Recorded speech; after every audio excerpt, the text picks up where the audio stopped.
భారతీయులు అండి, మేము భారతీయులం.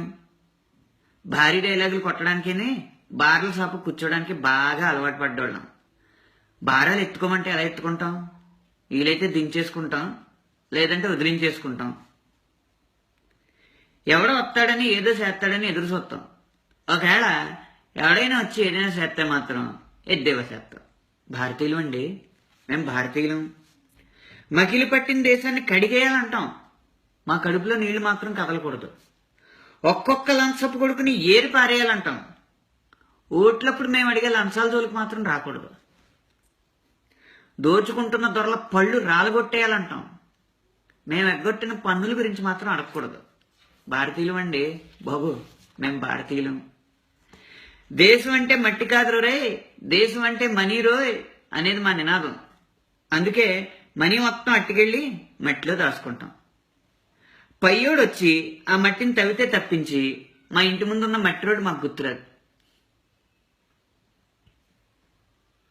నువ్వు పనులు చేస్తేనే కానీ పన్నులు కట్టమని జనం, నువ్వు పన్నులు కడితేనే కానీ పనులు చేయమని ప్రభుత్వం. ఇది మా కోడి గుడ్డు సూత్రం. అంతేగాని మేము కోడిగుడ్డు అట్టేసుకోవడం ఆపం. అరే బాబు దేశం రా అంటే ఆగాడిది గుడ్లే అనుకోవడం ఆపం. అడిగేదేదో ప్రభుత్వంలో పడుకున్నోడు ఉన్నంతకాలం అడుగుతామా? పరిగెత్తించేవాడు ఉన్నప్పుడే మాకు ఎక్కలేని ఆవేశమును ఆయాసమును. అండి ఎక్కువ మాట్లాడకండి, భారతీయులం అండి, మేము భారతీయులం.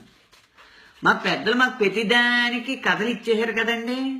ఏదో కథలకు మా దగ్గర లోటు లేదండి. మొసళ్ళని ఎల్లగొట్టేసామని, కానీ చేపలను ఎండబెట్టేసామని, ఇలా ఎన్నైనా చెప్పేస్తాం. నీటిలో ఉన్న మొసలే ఏనుగునైనా చంపేద్దని, బయటికి వెళ్ళిన మొసలే కుక్క చేతులైనా చచ్చిపోద్దని, ఇలాంటి విషయాలు మాకు తెలకే ఏంటండి. మాటలో దొరికిపోతామని వాడం అంతే. చెరువులో ఓ మూల నీళ్లున్నాయని, చెరువు నిండేదాకా చేపలు అందులో తలదాచుకోవచ్చని ఇవి కూడా మాకు తెలకేటండి. అవసరం లేదు కాబట్టి మాట్లాడాం. అయ్యి బాబోయ్ మా ముసలోళ్ళు అంటే ముసలి కన్నీరు కారిచేస్తామండి. వాళ్ళకి మంచినీళ్ళు కూడా ఇవ్వం. ఏంటి వాళ్ళకి మంచినీళ్ళు కూడా ఇవ్వం. ఎందుకంటారేటండి? భారతీయులు అండి, మేము భారతీయులం.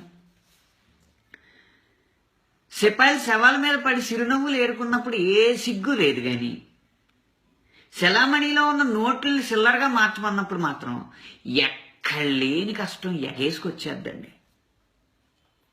జన్మలో లైన్లే చూడనట్టు, అమ్మాయికి లైన్లే అయినట్టు అదో పతిత్ కౌరులు చెప్తాం. ఇదంతా చదివిన తర్వాత మా అందరిది ఒకే మాట అండి, ఈ రాశివుడిది ఏం పోయింది? ఏసీలో కూకుంటాడో రాయడం, మేము ఎండలో నిలబడడం ఏడవడం అంతే కదండి.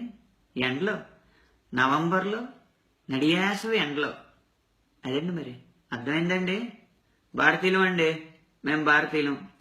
ఉంటానండి.